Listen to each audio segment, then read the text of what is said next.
देखिए, सबसे पहले तो लापता, भाग गए, भगोड़े, इस प्रकार की भाषा भारत की सार्वजनिक जीवन में और संसदीय जीवन में अभी अभी सुनाई पड़ती है। जब से संसद सत्र शुरू हुआ तब से लगातार मैं संसद में आता हूं, मेरी चैम्बर में बैठा हूं।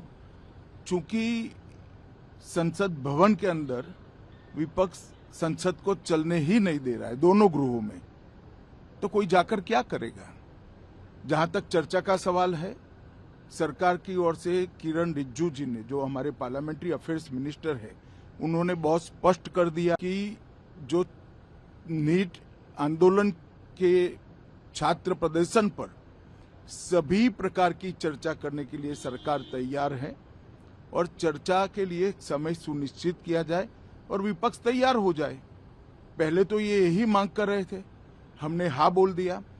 मेरी ओर से भी मैंने कह दिया है कि मैं किसी भी सवाल का जवाब देने के लिए संसद में तैयार हूं, मगर वो चर्चा ही नहीं होने देना चाहते।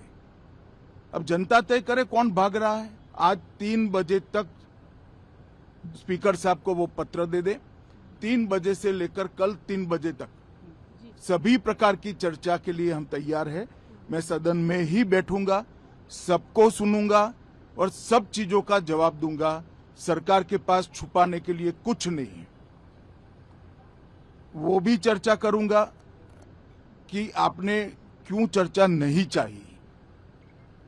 भारतीय जनता पार्टी की मोदी जी के नेतृत्व में सरकार, एनडीए की मोदी जी के नेतृत्व में सरकार हर चीज पर चर्चा के लिए तैयार है। संसद वो चलने दे बस।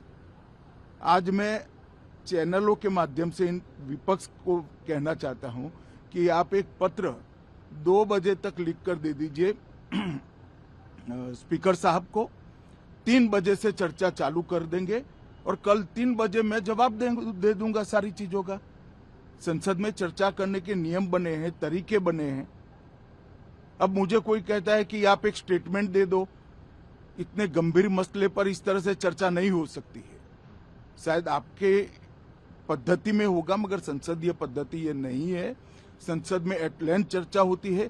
आज 3 बजे से देर रात तक, जब तक वो बैठे, और कल दोपहर 3 बजे तक हम तो क्वेश्चन आवर भी सस्पेंड करने के लिए तैयार है, अगर स्पीकर साहब अनुमति देते हैं तो। कल 3 बजे तक मैं चर्चा के लिए तैयार हूं। मैं खुद बैठूंगा, हर चीज लिखूंगा और हर चीज का जवाब दूंगा, जिससे देश की जनता के सामने सारी चीजें स्पष्ट हो जाए, दूध का दूध और पानी का पानी हो जाए। अब विपक्ष ने तय करना है कि उनको चर्चा करनी है या हंगामा करना है।